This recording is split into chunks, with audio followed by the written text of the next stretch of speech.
ఈరోజు ఈ కార్యక్రమానికి మనకి ముఖ్య అతిథిగా విచ్చేసినటువంటి చిరంజీవి గారి జీవితంలోకి ఒకసారి తొంగి చూస్తే చిరంజీవి గారి తాతగారి ఫోటో ఒకసారి let's have the photo please.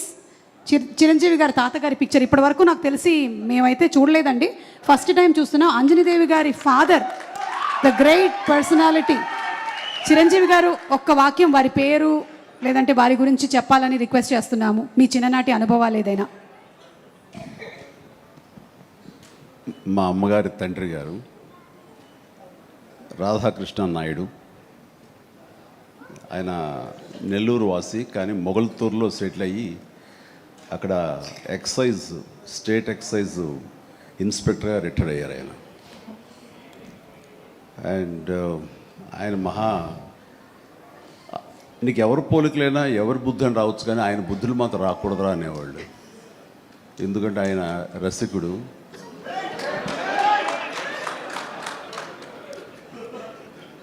ఇద్దరు ఇంట్లో ఉండేవాళ్ళు, నాకు ఇద్దరు అమ్మమ్మలు. వీళ్ళిద్దరి మీద అలిగితే మూడో వ్యక్తి పాపం ఎవరో ఒక అన్నీ కోల్పోయిన ఒక వ్యక్తి అనమాట, జాలి కొలేది ఆవిడకి అతి దగ్గర అయ్యారు ఆయన. అలా మూడు మనకు తెలిసి 4-5 ఉన్నాయేమో మనకు తెలియదు. అందుకని నువ్వు ఈ ఫిలిం ఇండస్ట్రీకి వెళ్తున్నావు, అవకాశాలు ఎక్కువ ఉంటాయి, జాగ్రత్త, ఆయన మాత్రం ఆదర్శంగా తీసుకోవద్దు అన్నారు. నేను తీసుకోలేదమ్మా. చిరంజీవి గారి తాతగారి గురించి తెలుసుకోవడం మాత్రమే కాదు, ఆయన చాలా దాన ధర్మాలు చేస్తారు, మంచి బుద్ధి వచ్చింది, అది ఒక్కటి కొంచెం అందిపుచ్చుకున్నాను. ఓకే, అయితే ఇప్పుడు రామ్ చరణ్ గారి తాతగారిని ఒకసారి చూద్దాము. రామ్ చరణ్ గారి తాతగారు అంటే చిరంజీవి గారి తండ్రి గారు, ఫోటో ప్లీజ్.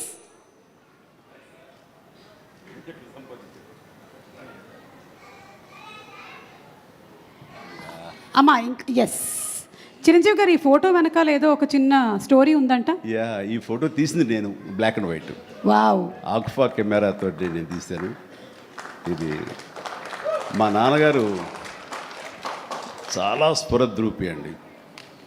యంగ్ ఫొటోస్ చూస్తే ఆయన గ్లామర్ నాకు కానీ, పవన్ కళ్యాణ్కి కానీ, నాగబాబుకి కానీ ఎవ్వరికి రాలేదు. అంత గ్లామరస్ ఫేసు, అంటే ఇటాలియన్ కట్స్ అంటారే అలా ఉంటుంది ఆయన ఫేస్ కట్. మేము ఆయన ఆరాధిస్తుంటాం, ఆయన మా hero. Super, great, thank you. And finally ఒక పిక్చరు క్లీంకారా వాళ్ళ తాతగారి ఫోటో చూద్దాము. Photo please. అమ్మ తొందరగా ఏంట్రా బాబు, అది మేము ఇంకా ఫేస్ స్పష్టంగా చూడలేదు, కానీ విత్ ఆల్ ది మనవరాళ్ళు ఇంట్లో ఉన్నప్పుడల్లా నాకు మా గ్రాండ్ డాటర్స్ ఉన్నట్టు ఉండదు, ఒక లేడీస్ హాస్టల్ వార్డెన్లాగా ఉంటుంది నాకు. లేడీస్ హాస్టల్ వార్డెన్ లాగా, చుట్టూ ఆడపిల్లలే, ఒక్క మగాడు. అరే చరణ్ ఈసారికైనా సరే ఇంకొక అబ్బాయిని కనరా, మన లెగసీ కంటిన్యూ అవ్వాలరా అని కోరిక. తనకి అసలు ఈ ముద్దు ఈ అమ్మాయి అంటేనే మళ్ళీ ఇంకో అమ్మాయిని అంటాడేమో నా భయం. Lovely kids. Thank you so much Chiranjeevi గారు, thank you so much Brahmanandam గారు. And yes